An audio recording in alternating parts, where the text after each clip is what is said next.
Mercedes may have built the fastest power unit of 2026. But the leaked data reveals something terrifying. It might also be the most fragile. Russell was leading in Canada when his Mercedes suddenly switched off. Antonelli was running second in Barcelona when his car died just laps from the finish. McLaren, using Mercedes power, suffered electrical failures too. And now the numbers are brutal. Mercedes has lost 43 points to reliability. Ferrari has lost only 10. Hamilton has lost 0. That is the championship alarm Mercedes cannot silence. Because this is not just one broken part. Wolff admitted the symptoms look similar, but the failures are not always the same. And the failed Canada hardware cannot even be fully examined yet, because it has to travel back by sea under special safety rules. So Mercedes is racing with speed, pressure, and one massive unknown buried inside the car.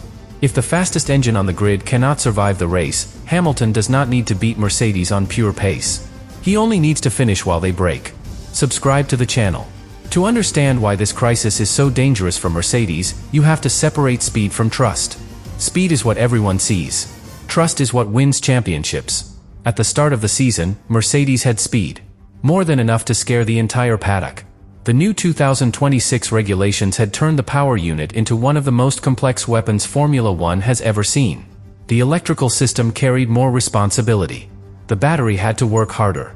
The recovery system had to collect energy, store it, and release it with perfect timing. And Mercedes looked like the team that had solved it first. For the opening races, the W17 did not just look fast. It looked complete. It had the kind of acceleration that made rivals feel helpless. It could leave a corner, open up on the straight, and keep pulling while other cars began to fade. That kind of performance creates fear, because drivers do not only lose time. They lose the chance to fight back. But here is the problem. The same system that made Mercedes look unbeatable may now be the system putting its championship at risk. That is what the data is really exposing. This is not about one unlucky retirement. One failure can be dismissed.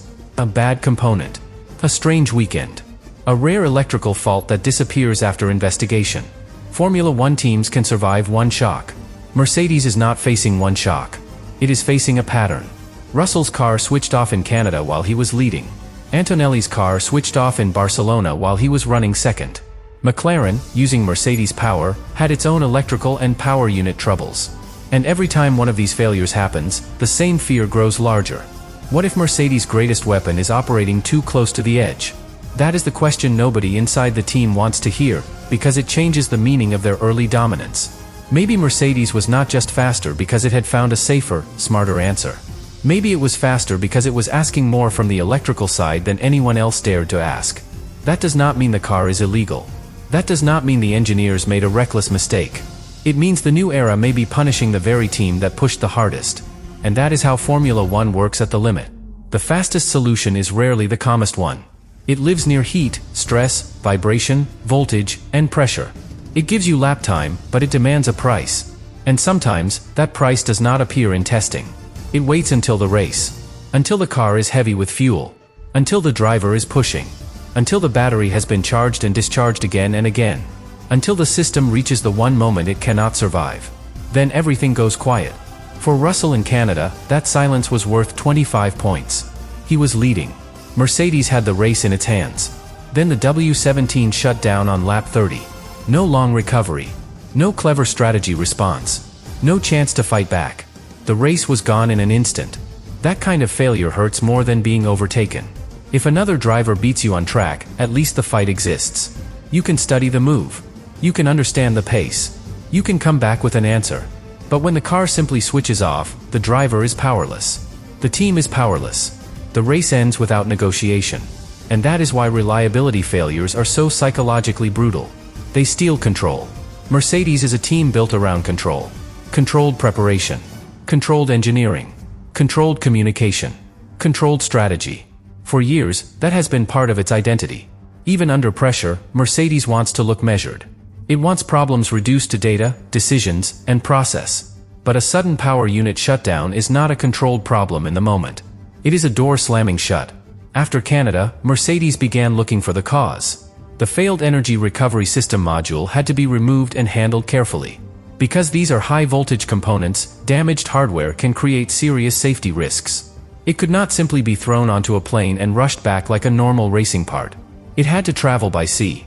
That detail is massive, because it means the most important physical evidence from Russell's failure may not be available for months. Mercedes can study telemetry.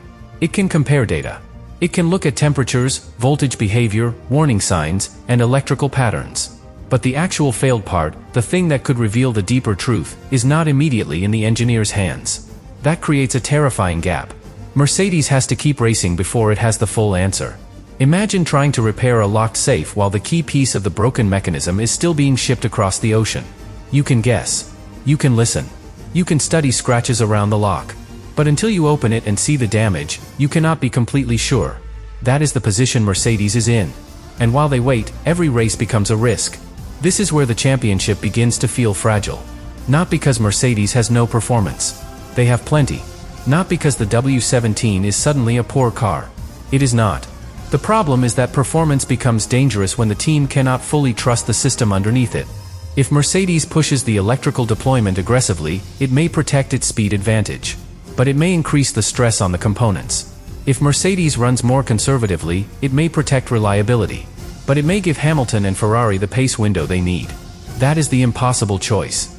Speed or safety. Attack or survive. Dominate or finish. And the data is telling Mercedes that finishing can no longer be assumed. This is why Wolff's reaction matters so much. He did not speak like a man brushing off bad luck. He sounded like someone who understood the scale of the threat. He said Mercedes cannot compete for a championship if every second race a car loses heavy points. He said that to finish first you have to finish. He said it was not good enough. Those words were not just frustration. They were an admission that Mercedes' biggest rival may not be Ferrari's pace. It may be Mercedes' own reliability. That is a painful sentence for a team that started the season looking dominant. Because when you have the fastest package, you expect rivals to chase you. You do not expect to chase your own failures. You do not expect to win the technical battle and lose the survival battle. But that is what the numbers suggest. Mercedes has lost 43 points to reliability. Ferrari has lost only 10. Hamilton has lost 0. 0 is the number that changes the mood.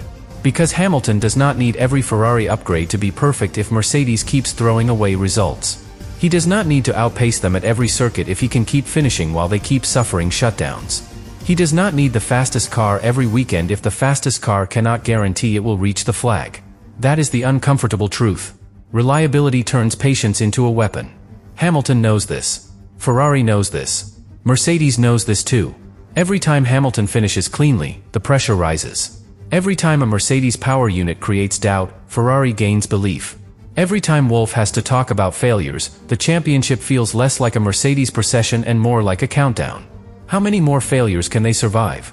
That is the question sitting over Brackley now. And the answer is not comfortable. Because the problem may not be one simple part. Wolff has already indicated that the symptoms look similar, but the failures are not always the same. That is much harder to solve. If every issue came from the exact same component, Mercedes could focus all its energy there. Replace it. Redesign it. Reinforce it. Move forward. But if the car keeps switching off for different reasons, then the crisis is broader. It may be the battery. It may be the power electronics. It may be the way energy moves through the system. It may be thermal stress. It may be vibration. It may be a combination that only appears under race conditions, when everything is hot, loaded, and pushed to the edge. That is why the McLaren failures matter too. Customer team problems do not automatically prove the same root cause, because the cars are installed and operated differently. But they do add weight to the suspicion that the Mercedes power unit family is facing a wider electrical challenge. China gave early warning signs. Monaco added another data point. Canada and Barcelona made the danger impossible to ignore. This is not background noise anymore. It is the central threat to Mercedes' season. And that threat forces the team into a very difficult kind of development. They do not only need to add performance. They need to add confidence. They need Russell and Antonelli to believe the car beneath them will survive the demands of a full race. They need the strategists to know they can use aggressive modes when needed. They need the engineers to stop working from partial evidence and find a root cause before another result disappears. That is why the late-night work at race weekends matters. Mercedes breaking curfew at multiple events is not just a scheduling detail. It tells you the team is actively fighting something between sessions. Inspecting, reconditioning, checking, trying to protect the surviving modules before the cars even go back onto the track. A team does not do that unless it has reason to worry. And worry changes everything. When a driver knows the car might fail, the relationship changes. He still pushes, because that is what racing drivers do. But every unusual sensation becomes heavier. Every warning message feels sharper. Every instruction from the pit wall carries a hidden meaning. Are we managing? Are we protecting something? Can I attack now, or is the car already on the edge? Those questions take mental space. And in a title fight, mental space is expensive. Russell has already paid the price. Antonelli has already paid the price. Mercedes has already paid the price. Hamilton has paid none of it. That is the nightmare difference. A championship can be lost not because one driver is dramatically faster, but because one car finishes more often. Race after race, the points build. One team explains failures. The other collects trophies, podiums, and confidence. Ferrari's relative reliability is not as flashy as Mercedes' power. But right now, it may be more valuable. And that is the shocking truth behind the Mercedes crisis. The team may have built the most powerful answer to the new rules, but the answer is not stable enough yet. It can win races. It can dominate phases of a Grand Prix. It can make rivals look slow. But if the system is fragile, every advantage becomes conditional. Fast, if it survives. Dominant, if it finishes. Unbeatable, unless it switches off. Those are not the words a championship team wants attached to its car. That is why the next races become so important. Mercedes needs more than pace. It needs proof. Proof that Canada and Barcelona were not part of a continuing pattern. Proof that the surviving units can be trusted. Proof that the fixes made from telemetry are enough, even before the failed hardware returns. Until that proof arrives, every Mercedes lead will feel different. A Russell lead will carry the memory of Canada. An Antonelli podium run will carry the memory of Barcelona. A Hamilton chase will feel more dangerous, because Ferrari knows the silver car ahead may not be completely safe.